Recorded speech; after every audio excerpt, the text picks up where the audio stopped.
Vamos continuar?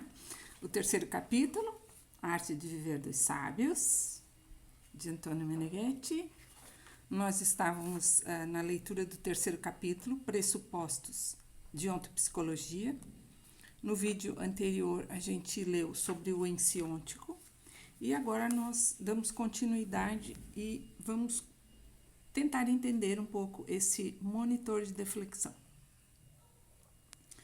O fato é que esse monitor de deflexão impõe informações não coincidentes com a essência da vida.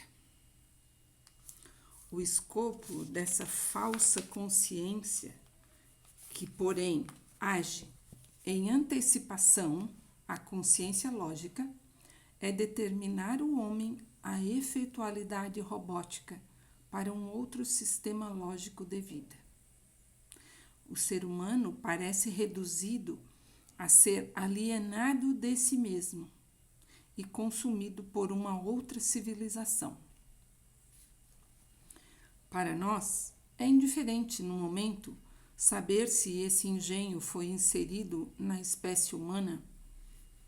Sabe-se lá em que época, ou então se é ainda registrado e ativado por uma civilização extraterrestre atual e talvez síncrona com o nosso planeta. Obviamente, esse mecanismo apropriou-se dos objetivos últimos da vida: Deus, o amor, a ação, o sexo, a evolução, a verdade. De certo modo, encontramo-nos em um universo de sentido completamente monitorado por essa presença alheia no nosso cérebro. Alheia, vamos ler o rodapé? Observa-se que o termo original italiano, alieno, pode significar que pertence a outros, estranho, como também que pertence a outros mundos, extraterrestre, sendo que um ou ambos os sentidos poderão viger em cada caso. A imissão da serpente na árvore da vida, segundo a cultura hebraico-cristã, e a expulsão do homem do Éden poderiam significar a introdução do monitor de deflexão no cérebro, com consequente perda da visão ôntica. Interrompida a ligação com o ensiôntico, o homem sofre a programação alheia e consuma-se na angústia. O monitor de deflexão foi descoberto com base na tipologia de ondas registradas pela sintonização entre homem e homem, entre vivente e máquina. O ser humano, pelo fato de ser vivente, é uma unidade de ação e, portanto, é dotado, por natureza, de um contexto de sensores que lhe consentem identificar o real à própria imagem e semelhança. Prioritário em tudo isso é o campo semântico. Em um campo de forças em relação, para cada vivente, é possível especificar se a realidade lhe é similar, próxima, contrária ou indiferente. É, de certa forma, a bússola base de orientação para cada vivente em um mundo de diversidades.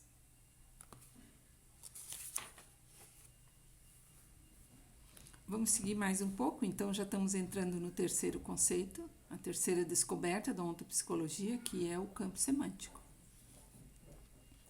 A ontopsicologia reencontrou esse conhecimento arcaico e ôntico, o qual, ainda que desconhecido cientificamente, faz parte do natural potencial humano, contanto que seja apreendido e evoluído.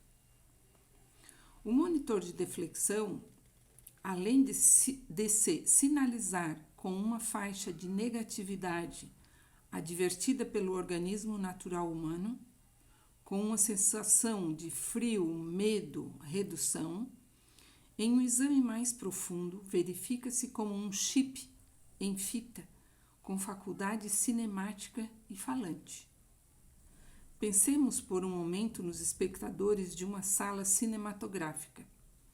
Toda aquela desordem de emoções depende de uma película giratória sob projeções luminosas. Imaginemos ainda a hipótese de que, em um recôndito cerebral, exista uma sala onde as nossas convicções são programadas. Semântico significa uma força ou energia que sinaliza a presença organizada e a sua direção.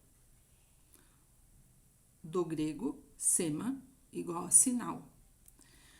A força ou ser como se configura. Portanto, por meio da percepção do campo semântico, o homem pode saber todo e qualquer mover-se, visível ou invisível, que lhe diz respeito nas relações e nas circunstâncias. É o radar, por excelência, adaptado pela natureza para o homem. Bom, o autor aqui apresenta um esquema, tá? Que eu vou mostrar agora para vocês. Então, vamos lá. Como vai ser um pouco complicado a gente ler sem ter visto essa imagem, né, do esquema. Um esquema superficial, para se ter uma orientação, pode ser desenhado desta forma que foi mostrado agora, representando o homem como um inteiro ou holístico dinâmico, um conjunto sempre em movimento unitário. Pode-se subdividi-lo em A, igual ao em si, B, igual à gestão natural da vida, segundo a intuição do em si, em ecossistema contingente, o aqui e agora da situação do sujeito. C, igual a grelha ou monitor de deflexão. D, resultados das pulsões em complexos organizados. E E, que é igual ao eu lógico consciente, o estado operativo último do qual dispomos para redigir decisões sobre a nossa vida. Somente E é a esfera consciente. Todo o restante é inconsciente. Eu vou mostrar o esquema de novo. Vamos ver se vocês conseguem. Então, ali tem a zona A, B, C, D e E.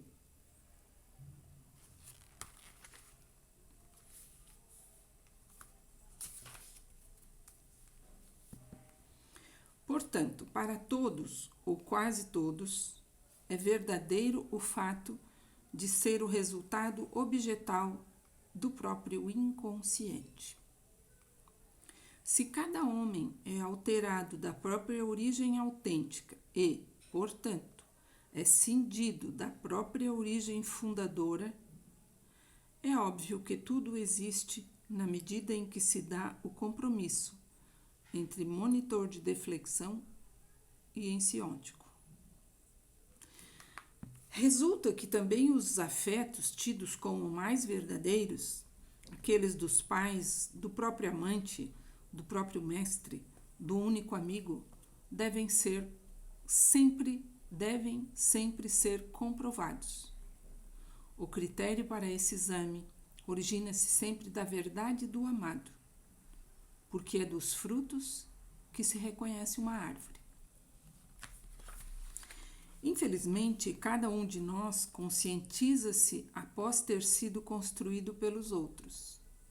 Também os critérios que utilizamos para o nosso mais secreto egoísmo são sempre modelos aprendidos por meio do ensinamento de outros.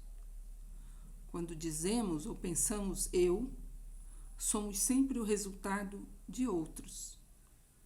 família, escola, primeiro grupo de referência psicológica. Mas então, como podemos buscar a nossa verdade se nos falta o critério da identidade?